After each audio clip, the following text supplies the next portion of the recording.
Armie, how you doing? Oh, 2023 Hood River. It's so beautiful here. The sun's shining, the water's warm. Lovely. Love it. It's great to be here. I got to tell you, one of the things that is happening in the world of foiling, you know this better than I do, but the trend towards downwinding. Everybody is loving it. Rumor has it the Gorge here is one of the best places in the world to do it, but you're seeing it off of Maui, you're seeing it off of the Hawaiian Islands, you're seeing it all over the place. Well, wherever you get good wind, and the thing is, there's good wind in a lot of places. Sometimes you got to wait for the wind, but the thing with downwinding, it's kind of an ultimate freedom for foiling because you're just covering distance. Really feels like you're on an adventure. You're doing it with mates. It becomes like we were up the river the other day, and there were guys from every brand you can imagine. We just jammed them all in the back of the van. We're like, come on, get in. We're going for a second. Yeah. Get in, everyone. It was like, it's just this really cool vibe. And yeah, it's so much fun. And then you're coming down and you don't have the wing hitting you in the face as you're doing the downwind. Well, I mean, winging's still amazing downwinding. Yeah. The great thing with winging, you can sail up and then come back down. And these foils actually work great for that too, because the upwind on these new downwind foils are crazy. Yeah. But downwinding, if you've got good wind and good speed and you know how to do it, we're stepping it up. We've got these new downwind foils, 755 and 930 right now. We're coming out with a smaller one as well. So this is built for downwinding, but you can wing it as well if you want. Yeah, if you want to, like, winging would be more specific if you want to charge upwind and good bumps and then turn around and ride back down. So these things just love to project forward on bumps. That's what they were developed for.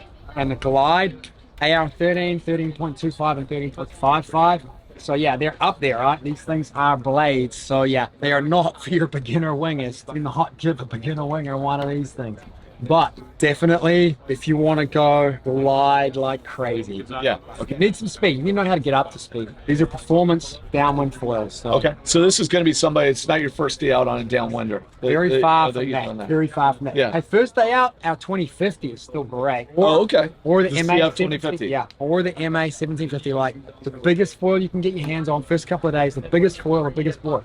Unless you are a really good sup paddler, like paddling with downwinding, it's a massive part of it. You've got to be able to get the pop, and that means you've got to be stable on the board. You've got to be able to push on the paddle and connect the right bump, and that does take some time. So yeah, this is for people who are already downwinding, already ripping downwind in good locations. So it's specifically designed for Hawaii. What that's translated to though for us is the glide. If they just want to take off and accelerate, the optimized speed range is over 20 knots. Oh my god, so they just really rock it. Something for you guys that could be interesting to try with the smaller ones is tying into those tanker waves. Now that could be interesting because they're calling, as you know. I love this when you're on the tankers and you were just like, oh, this is so fast, you know. So this potential there. I mean, that hasn't been tested, but you are the man to test it. Hey, it sounds pretty good. Is there anything else unique about this lineup? Well, the foil section, the development we went through was really rigorous CFD, so computational flow dynamics, and what we're doing there with some of the top consultants in the foil development game globally is looking at optimizing the speed ranges for where we want the foil to go, what speed range we want it to work in. That's where for you guys with those tankers it could be interesting, but for us downwinding, when you're in fast water like open ocean bumps, there's some swell under it, west coast of Oz, Hawaii, even the Oregon coast here, when you get those crosswind days, you can just take off. What is the typical speed of a wave in the ocean? Well, it depends on the period, right? Normally 1.5-ish times the period. It depends on the depth of the water and stuff too, but swell period. So if you're out in the ocean and you've got like a 13, 14 second period swell, you're up to 1.5 times a knot. So maybe you're 22 to 28, and then the longer period swells are 30 knots, right? So definitely to connect onto those, you need something that really wants to project forward. What was in the past, before we had these foils, you'd be riding the surface bump, and that's great fun too. And in the Hood River Gorge, you're mostly on the surface bump. So, possibly these foils for here, great on a big day. If it's smaller, then the HAs are going to be better all day long.